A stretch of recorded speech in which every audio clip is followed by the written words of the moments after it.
Վերջին 20 օրվա ընթացքում արդեն երկրորդ անգամ է գործարար բարերար Սամվել Կարապետյանը ԱԱԾ մեկուսարանից տեղափոխվում տուն։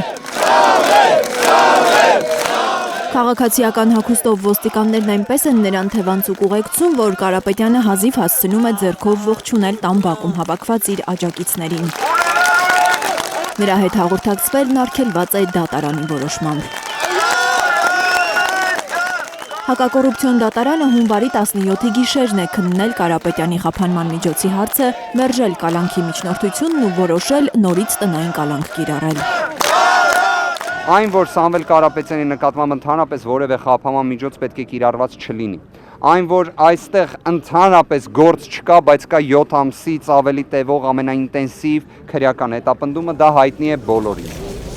Ըստ փաստաբան Արամ Վարդևանյանի, բացի տնային կալանքից կիրառվել է գրավ, երկրից բացակայելու արգելք։ Սամվել Կարապետյանին չեն կարող տեսակցել անգամ մերձավոր բարեկամները։ Գործարարի եղբորորդին մեր ձևով շարժման համակարգող Նարեկ Կարապետյանը եւս իրավունք չունի շփվել հորեղբոր հետ։ Լավ, ի վերջո ինչ խնդիր կառաջանա, եթե Նարեկը Կարապետյան տեսակցի իր հորեղբորը, Սամվել Կարապետյանին։ Ինչ-ա լինում այդտեղ։ Ինչն է անհանգստությունը։ Բայց այդպիսի անհանգստություն ունի քննչական մարմինը, դատախազությունը, օրվա իշխանությունները, քաղաքական հետապնդումը ընդհանրապես միշտ է ափսոս։ Ըստ փաստաբանի Սամվել Կարապետյանը դեռ ստացիոնար բուժման կարիք ունի։ Վարդևանյանը պնդում է, որ գործարարը առողջական խնդիրներ չի ունեցել մինչև կալանավայրում հայտնվելը։ Այն ինչ տեղի է ունեցել Սամվել Կարապետյանի նկատմամբ նույն թոքաբորբը, նույն ֆիբրոզը, նույն կորոնավիրուսային համավարակը, մենք այդտեղ տեսնում ենք ուղիղ դիտավորություն իրավասու պաշտոնյաների եւ նաեւ քաղաքական պաշտոնյաների կողմից, այն որ դեռևս Սամվել Կարապետյանը ստացիոնար բուժման կարիք ունի, դրա վերաբերյալ կան բժշկական հավուր պատշաճի փաստաթղթեր։ Մարդասիրության ճգնաժամ է Հայաստանում, ասում է Արամ Վարդևանյանը, հիշեցնելով, որ Սամվել Կարապետյանի բուժումը հիվանդանոցում ընդհատել են տարել քրեակատարողական հիմնարկ մինչև տնային կալանքի որոշման հրապարակումը։ Այն ինչ տեղի ունեցավ 2026 թվականի հունվարի 16-ին, երբ Սամվել Կարապետյանը գտնվում էր բժշկական կենտրոնում, իր հիվանդասենյակում եւ այդ պայմաններում քննիչի եւ դատախազի գործողությունների, ինչպես նաեւ վերաքննիչ հակակոռուպցիոն դատարանի, որը ամբողջությամբ տեղավորվում է քաղաքական հետապնդման այս աբսուրդի մեջ,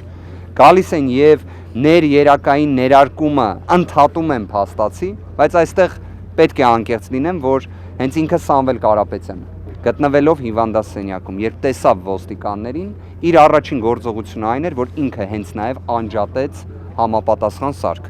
Հենց ինքը եւ ասեց գնացինք։ Սա աբսուրդ էր, հարգելի գործընկերներ։ Սա մարդասիրության ճգնաժամն էր։ Բայց ինչպես ցանկացած ապօրինություն, սա էլ ունի սկիզբ ու կունենա ավարտ։ Կարապետյանի աջակիցներին վստահեցնում է Արամ Վարդևանյանը։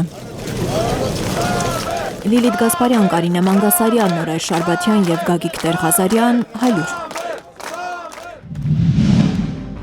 Հայաստանում ու աշխարհում տեղի ունեցող իրադարձությունների մասին առաջինն իմանալու համար բաժանորդագրվեք մեր ալիքին, սեղմեք զանգակը, որ բաց չթողնեք ամենահրատապը, կարևորն ու հետաքրքիրը։